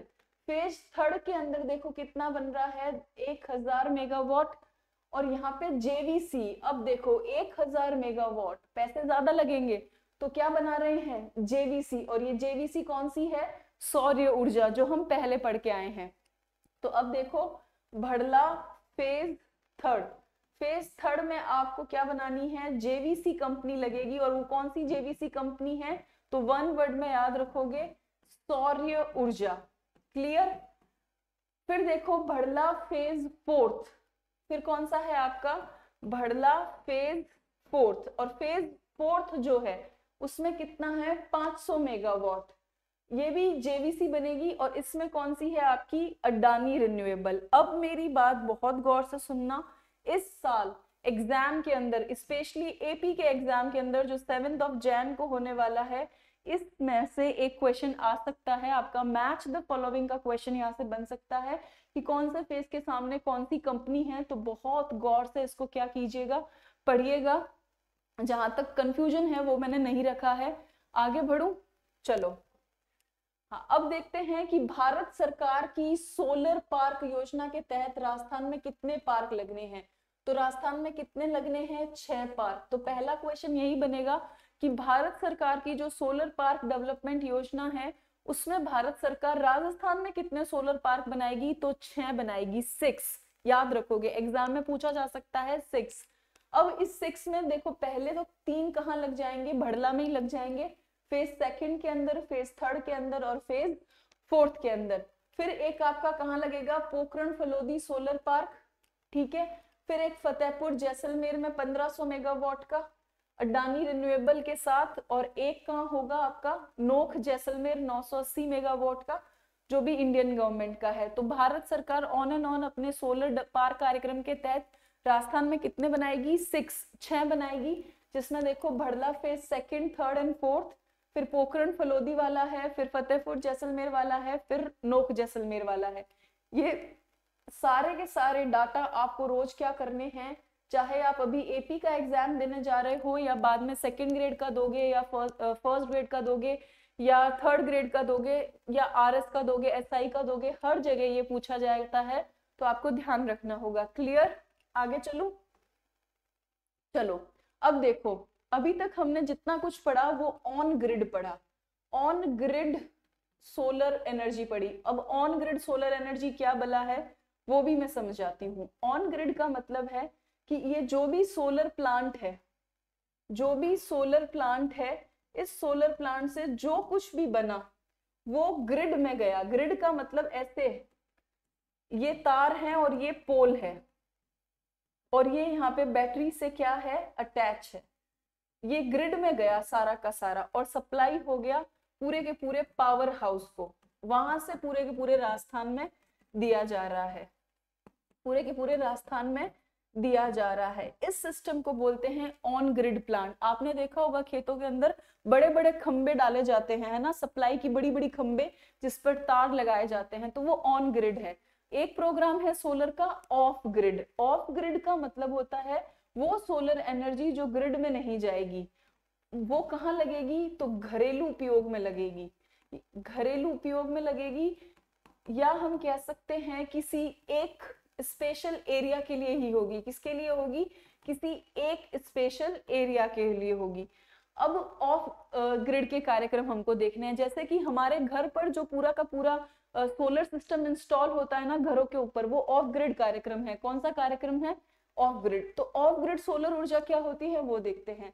जब सौर्य ऊर्जा उत्पादक संयंत्र ग्रिड पावर सिस्टम से जुड़े नहीं हुए होते तो स्वयं की ऊर्जा खपत स्वयं ही पूरा करते हैं, उसको हम क्या कहते हैं, ऑफ ग्रिड। देखो ये ग्रिड पावर सिस्टम है। कौन सा पावर सिस्टम है, ग्रिड पावर सिस्टम। जब ग्रिड पावर सिस्टम से नहीं जुड़ा हुआ होगा तो वो आपका कौन सा कहलाएगा, ऑफ ग्रिड। जैसे आपका घर का सोलर पावर प्लांट, ठीक। सौर ऊर्जा फोटोवोल्टिक ऑफ ग्रिड कार्यक्रम हेतु रील, एग्जाम में पूछा जाता है क्वेश्चन कि भाई ये इंस्टाग्राम की रील नहीं है, ये ऑफ ग्रिड कार्यक्रम की रील है, ठीक है। तो एग्जाम में पूछा जाता है कि solar energy photovoltaic of grid कार्यक्रम जो है उसके लिए राजस्थान के अंदर नोडल एजेंसी कौन सी है, तो रील है। और प्लीज ध्यान से सुने, ये इंस्टाग्राम की रील नहीं है, ये सिंपल सोलर एनर्जी के ऑफ ग्रिड कार्यक्रम की रील है। अब रील का फुल फॉर्म क्या है, तो Rajasthan electronic instrumented limited Jaipur. कहाँ है ये, जयपुर। तो जितना भी ऑफ ग्रिड का सिस्टम है राजस्थान में, रील जयपुर से संचालित होता है, वही इसका सारा काम देखती है। और ये क्वेश्चन बहुत बार पूछा गया है और ये फिर से पूछा जाएगा। ये एक बहुत ज्यादा इंपॉर्टेंट क्वेश्चन है जो आपको सीधा डायरेक्ट पूछा जाएगा। तो बहुत ध्यान से ध्यान रखना कि जो ऑफ ग्रिड का कार्यक्रम है वो कौन देखेगा आपका, तो रील जयपुर देखेगी। रील का फुल फॉर्म क्या है, Rajasthan electronic instrumentation limited Jaipur. Clear, आगे चले। चलो अब अगला है कि भाई हमारे प्रमुख ऑफ ग्रिड सोलर कार्यक्रम कौन से हैं। तो जो हमारे ऑफ ग्रिड सोलर कार्यक्रम है वो है पहला सोलर सिटी कार्यक्रम। कौन सा है, सोलर सिटी कार्यक्रम। अब ये सोलर सिटी कार्यक्रम कब लॉन्च होता है, फरवरी 2008 में। और कौन चला रहा है, ऑफ ग्रिड है, तो आपको ध्यान रखना है कौन होगी, आपकी रील होगी। और रील द्वारा जयपुर, जोधपुर और अजमेर, और यही हमारी सोलर सिटी है, जयपुर, जोधपुर और अजमेर। एजेंसी कौन सी है, रील है। और सोलर सिटी किसको घोषित किया गया है, जयपुर, जोधपुर और अजमेर को। तो क्लियर। और यहाँ पे भी क्या पूछा जाता है एग्जामिनर के द्वारा क्वेश्चन, तो बहुत सिंपल है कि अब हमको देखना है कि ऑफ ग्रिड के सोलर कार्यक्रम कौन से हैं। तो पहला है कि आप सोलर सिटी बना दो, और ये हम कब से कर रहे हैं, 2008 से। और हमने इसके लिए नोडल एजेंसी किसको बनाया है, रील को बनाया है। तो अब जब जब इंस्टाग्राम की रील देखोगे ना, तो Rajasthan electronics instrumentation limited Jaipur आपको याद आएगा, पक्का याद आएगा। ये क्लास खत्म होने के बाद भी कुछ लोग अगर रील्स स्क्रॉल करेंगे ना, तो उनके दिमाग में ये वाली रीलें चल रही होगी, ठीक है। तो रील की नोडल एजेंसी किसको बनाना है, सोलर सिटी कार्यक्रम की नोडल एजेंसी रील को बना देना। और 3 सिटीज को आपको सोलर सिटी घोषित कराना है, जयपुर को, जोधपुर को और अजमेर को। क्लियर। हाँ, अब सोलर रूफटॉप है ये, ठीक है। रूफटॉप जो मैं अभी कह रही थी ना आपको कि जो आपके घर की छतों पे इंस्टॉल होते हैं वो सारे के सारे ऑफ ग्रिड के कार्यक्रम हैं। इसके अंदर बहुत सिंपल सी बातें हैं जो एग्जामिनर शुरू पूछता नहीं है इतना। MNRE, ministry of new and renewable energy, नवीकरणीय जो मंत्रालय है भारत सरकार का, उसी के निर्देशन में रूफटॉप कार्यक्रम शुरू हुआ है। और राजस्थान डिस्कॉम द्वारा 20 अगस्त 2019 से इसको शुरू किया गया है। फिर है सोलर थर्मल कार्यक्रम, जिसमें वाटर हीटिंग सिस्टम क्या किए जाते हैं, इंस्टॉल किए जाते हैं। यहाँ से क्वेश्चन आने की संभावनाएं क्या है, बहुत कम है। तो यहाँ पे हम क्या नहीं करेंगे, रुकेंगे नहीं, आगे चलो। हाँ, फिर देखो Jawaharlal Nehru national solar mission है, ये 11 जनवरी 2010 को लॉन्च किया गया था। और 2022 में इसमें थोड़ा बदलाव करके कहा गया है कि 20,000 मेगावाट सोलर एनर्जी का क्या करना है, उत्पादन करना है। और एक है आपका सौर फोटोवोल्टिक पंप कार्यक्रम, जो कृषि क्षेत्र में रील एवं उद्यानिकी विभाग के माध्यम से किसानों के डिगी एवं सोलर पंप को क्या देता है, बढ़ावा देता है, ठीक है। वहां पे ध्यान रखोगे कि जो जवाहरलाल नेहरू वाला मिशन है वो 2010 में आया, और 2022 में उसमें ये थोड़ा सा बदलाव किया है कि 20,000 मेगावाट का सोलर एनर्जी का प्रोडक्शन का हमारा टारगेट है। क्लियर। चलो हाँ, अब सोलर पॉलिसीज को देखते हैं। बड़ा लंबा चौड़ा मामला है सोलर का। तो सोलर नीति में आपको ध्यान रखना है कि राजस्थान की पहली सौर ऊर्जा नीति आई है 19 अप्रैल 2011 को। तो याद रखो, फर्स्ट जो पॉलिसी है वो कब आती है आपकी, 2011 को, ठीक। फिर सौर ऊर्जा पर नीति बनाने वाला राजस्थान देश का पहला राज्य है। ऑब्वियसली जब इतनी पॉसिबिलिटी राजस्थान में है तो सबसे पहले पॉलिसी कहाँ बनेगी, उसकी राजस्थान में ही बनेगी। फिर राजस्थान की दूसरी सोलर पॉलिसी कब आती है, 8 अक्टूबर 2014 को। ये भी आपको ध्यान रखना है, ये सब क्वेश्चन के लिहाज से इंपॉर्टेंट पॉइंट है। वो कब आएगी आपकी, 2014 को। और जब वो 2014 को आई थी तब पता है उसका लक्ष्य क्या था? तब उसका लक्ष्य था 25,000 मेगावाट की सोलर क्षमता स्थापना का उद्देश्य। तो यहाँ पे लिखोगे कि 2014 वाली ने कितना लक्ष्य दिया आपको? 25,000 मेगावाट का लक्ष्य दिया। ठीक, तीसरी अभी लेटेस्ट है जो पिछली गवर्नमेंट ने जारी की थी 18 दिसंबर 2019 से, वो क्या है? लागू है। थर्ड कब आई है आपकी? 2019 में आई है, और उसका लक्ष्य भी आपको ध्यान रखना है 30,000 मेगावाट है। कितना है? 30,000 मेगावाट है। और उससे पहली का कितना था? 25,000, है ना? तो हमने 5,000 नई वाली में क्या कर दिया? बढ़ा दिया। तो 30,000 मेगावाट तीसरी सोलर एनर्जी का लक्ष्य है 2024-25 तक, 30,000 मेगावाट। अब प्रश्न ये खड़ा उठता है कि ये 30,000 मेगावाट कैसे बनाएंगे? तो ये ध्यान रखें, यहाँ से क्वेश्चन आ सकता है। तो पहला देखो, ग्रिड स्केल सोलर पार्क से बनाएंगे 24,000 मेगावाट। अब ग्रिड स्केल क्या? जो अभी सिखाया कि सोलर प्लांट इंस्टॉल करके भारी मात्रा में क्या बनाई जाएगी? एनर्जी बनाई जाएगी, उसको ग्रिड सिस्टम में डाला जाएगा। यही ग्रिड स्केल से कितना बनाना है? 24,000 मेगावाट। जब आपको एग्जामिनर पूछे ना कि नई सोलर पॉलिसी 2019 के तहत ग्रिड सिस्टम सोलर पार्क से कितनी बनानी है, तब 30,000 मत लगा के आना, 24,000 मेगावाट होगा। फिर डिस्ट्रीब्यूशन नेटवर्क से कितनी लानी है? वितरण जनरेशन से कितनी लानी है? 4,000 मेगावाट। सोलर रूफटॉप, घर के छतों पे कितनी बनानी है? ऑफ ग्रिड में 1,000 मेगावाट। और सोलर पंप से ऑफ ग्रिड में कितनी बनानी है? 1,000 मेगावाट। इन सभी का टोटल कितना है हमारा? 30,000 मेगावाट। क्लियर? तो एक बार फिर सुन लो कि पहली पॉलिसी हम लाए 2011 में, दूसरी लाए हम 2014 में। लेकिन 2014 में हमने ये गप मारी कि देखो हम 25,000 मेगावाट बनाएंगे, और हमने बनाया भी, ठीक है, अच्छा काम भी किया सोलर के फील्ड में। फिर हम तीसरी लाए 2019 में, और 2019 में हमने कहा कि हम 30,000 मेगावाट 2024-25 तक बनाएंगे। अब ये 30,000 मेगावाट को हमने 4 हिस्सों में डिवाइड करा। सबसे पहले कहा कि हम सोलर पार्क वाले ऑन ग्रिड से 24,000 मेगावाट बना लेंगे। फिर हमने कहा कि जो भी डिस्ट्रीब्यूशन जनरेशन है उससे हम 4,000 मेगावाट बना लेंगे। और ऑफ ग्रिड के दो कार्यक्रम हैं, एक है रूफटॉप और एक है सोलर पंप, इन दोनों से हम 1,000 मेगावाट बना देंगे। क्लियर? तो एग्जाम में क्वेश्चन को ध्यान से पढ़ना कि वो पूरी पॉलिसी का पूछ रहा है, या सोलर कार्यक्रम ग्रिड से पूछ रहा है, या वितरण जनरेशन से पूछ रहा है, या रूफटॉप से पूछ रहा है, या सोलर पंप से पूछ रहा है। आगे बढ़ू, चलो। हाँ, अब सोलर नीति का विजन और फ्रेमवर्क। अब देखो, 100 गीगावाट क्षमता के राष्ट्रीय लक्ष्य में राजस्थान का योगदान क्या है? प्रमुख है। ऊर्जा उत्पादन को बढ़ाने हेतु परंपरागत स्रोत और अपरंपरागत ऊर्जा स्रोत को मिलाकर क्या किया गया है? उत्पादन का लक्ष्य प्राप्त करने को है। अब देखो क्या है, बहुत सिंपल है। इस पॉलिसी के अंदर जो सोलर पॉलिसी आई है उसमें कहा गया है 2019 वाली में कि पहले तो हम जो 100 गीगावाट वाला जो लक्ष्य है नेशनल, केंद्र सरकार का, उसमें अच्छा खासा योगदान देंगे। अब हम ये योगदान कैसे देंगे? तो बोले हम जोड़ देंगे गैर परंपरागत वालों को और परंपरागत वालों को, इनको जोड़कर हम बराबर क्या करेंगे? मेहनत करेंगे। गैर परंपरागत, इन दोनों से हम जोड़कर एनर्जी बनाएंगे अच्छी खासी। फिर हम क्या करेंगे? सोलर ऊर्जा के उत्पादन और संग्रहण हेतु नई तकनीक को ढूंढेंगे ताकि बाजार में क्या हो? कंपटीशन हो। देखो अभी बहुत ज्यादा जो सोलर प्लेट्स का काम है वो चाइनीज कंपनियां करती है, धीरे धीरे भारत में भी बनने लगी है, लेकिन अभी भी कंपटीशन बहुत है। तो ऐसा टेक्निक डेवलप करना होगा जो थोड़ा सस्ता भी हो, थोड़ा अच्छा भी हो, जिससे भारत में भी इंडस्ट्रीज की क्या हो? डेवलप हो सके।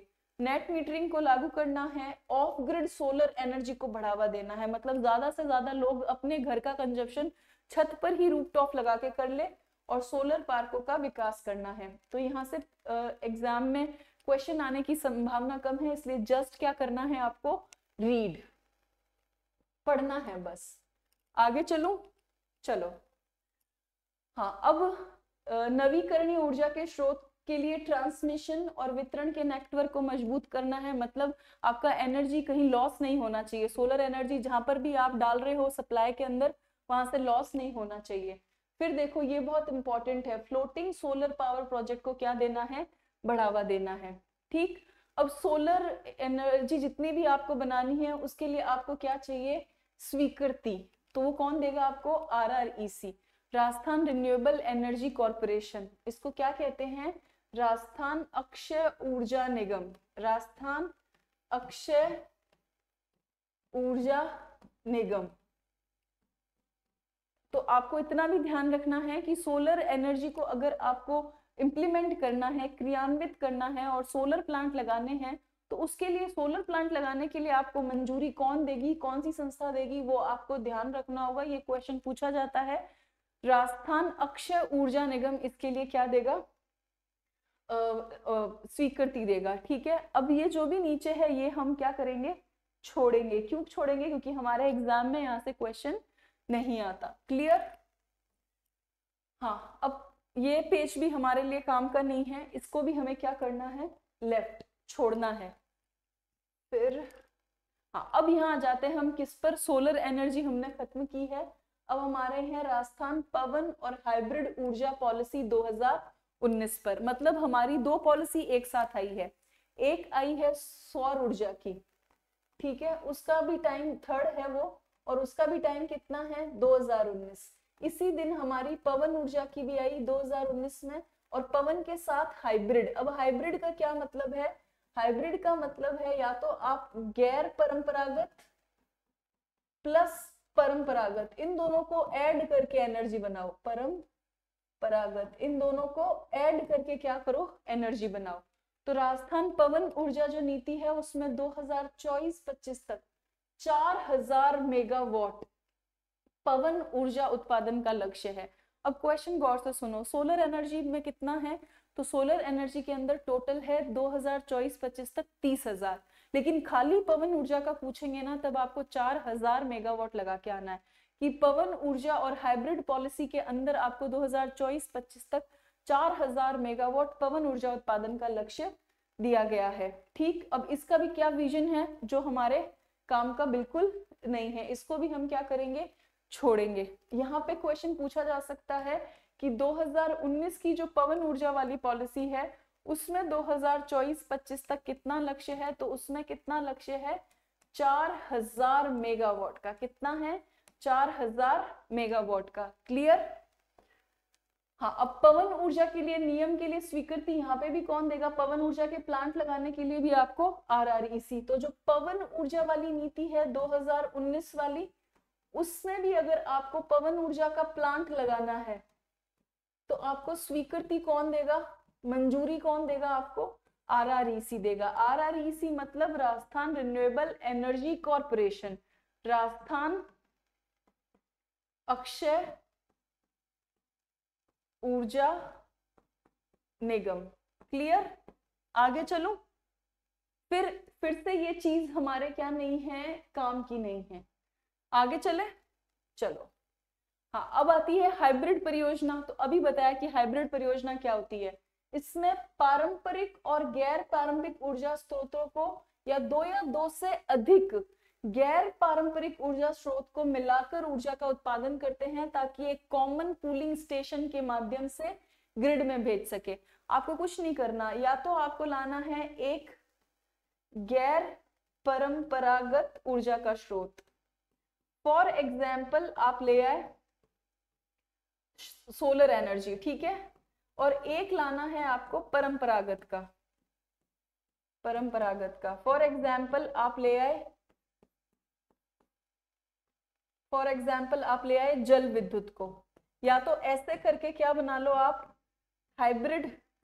पहला तरीका ये है। दूसरा तरीका हाइब्रिड का कौन सा है, तो जो दूसरा तरीका है हाइब्रिड का कि आप दो या दो से ज्यादा गैर पारंपरिक को जोड़ लो। किसको जोड़ दो, गैर पारंपरिक को जोड़ दो। फॉर एग्जाम्पल आप 2 प्लांट ले लो सोलर के, एक प्लांट ले लो आप पवन का, और एक प्लांट ले लो आप बायोमास का, तो भी आपका क्या बनेगा, हाइब्रिड बनेगा। तो भी क्या बनेगा आपका, हाइब्रिड। अब इसमें करना क्या है, इन सब की इलेक्ट्रिसिटी को इन सबसे जो इलेक्ट्रिसिटी बन रही है उसको एक पूल पर लाना है, एक पूल ग्रिड पर लाना है, ताकि आपको एनर्जी क्या दिखे, ज्यादा दिखे। आप ऐसे समझो कि एक घर में 4 कमाने वाले लोग हैं और चारों के अलग अलग सेविंग अकाउंट है, और चारों के अलग अलग सेविंग अकाउंट होने के कारण चारों डिप्रेशन में कि यार मैं तो इतना कम पैसा कमा रहा हूँ। फिर एक किसी बुद्धिमान व्यक्ति ने उनको कहा कि ऐसा करो, चारों की कमाई एक साथ एक कंबाइंड सेविंग अकाउंट में डाल दो। तो मान लो अगर प्रत्येक व्यक्ति 25-25 हजार रुपए कमा रहा था, तो 25,000 को 4 से मल्टीप्लाई करो, 1 लाख। और जैसे ही उनको वो 1 लाख दिखेगा ना, उनको कॉन्फिडेंस आएगा, और उस कॉन्फिडेंस से धीरे धीरे वो क्या कर जाएंगे, ग्रो कर जाएंगे। तो ये जो अलग अलग पड़ा था ना, उन सबको ऐड करके एक पूल में डालने से उनको एनर्जी का क्वांटिटी ज्यादा दिखेगा, तो हमें लगेगा कि ठीक है, हम अच्छी एनर्जी बना रहे हैं, हम और प्रयास करेंगे। यही हाइब्रिड का कॉन्सेप्ट है। ठीक, तो अब इसमें लक्ष्य पूछा जाएगा, तो 2024-25 तक 3500 मेगावाट की हाइब्रिड परियोजना, सभी हाइब्रिड परियोजनाओं का पंजीकरण कौन करेगी, राजस्थान अक्षय ऊर्जा निगम। तो देखो क्वेश्चन क्या पूछा जाएगा कि हाइब्रिड परियोजना जो है, जो भी कब आई है 2019 में, इसका भी लक्ष्य पूछ सकते हैं। तो इसका भी लक्ष्य आपको याद रखना है 3500 मेगावाट। अब मेरी बात ध्यान से सुनना, आपका सोलर का लक्ष्य 2019 में कितना है, 30,000 मेगावाट, 30,000 मेगावाट। आपका पवन 2019 में लक्ष्य कितना रखती है, 4,000 मेगावाट। और आपका हाइब्रिड का लक्ष्य कितना है, 3500 मेगावाट। क्वेश्चन पेपर में क्वेश्चन ध्यान से पढ़ोगे कि वो सोलर का टारगेट पूछ रहे हैं, वो पवन का टारगेट पूछ रहे हैं, या वो हाइब्रिड का टारगेट पूछ रहे हैं। और तीनों के लिए अगर आपको प्लांट लगाना है तो मंजूरी एक ही चीज दे रही है, और वो कौन है, RREC, राजस्थान अक्षय ऊर्जा निगम। कौन दे रहा है, राजस्थान अक्षय ऊर्जा निगम, अक्षय ऊर्जा निगम। तो यहां तक क्लियर, आगे चलूं। तो आज का क्लास हो गया। तो देखो आज थोड़ी जल्दी इसलिए की क्योंकि एपी का एग्जाम पास में है, तो प्लीज मेक श्योर कि आप मुझे बाद में कमेंट सेक्शन में कहोगे कि मैम ठीक है, अच्छे से समझ में आया, वरना मुझे दोबारा भी अगर लेनी पड़े तो मुझे कोई प्रॉब्लम नहीं है। ठीक, तो अगर आपको वीडियो अच्छा लगता है तो please like, share and subscribe our channel. और अगर आपको क्लास अच्छी लगती है तो अपने साथियों के साथ ज्यादा से ज्यादा शेयर करें। और जिनका भी एपी का एग्जाम है उनको बेस्ट ऑफ लक, उनको गुड विशेस, आराम से, धीरज से, कूल रहकर अच्छे दिमाग से पेपर करके आना। और फिर से सभी को नववर्ष की बहुत बहुत शुभकामनाएं, और बाय, कल मिलेंगे।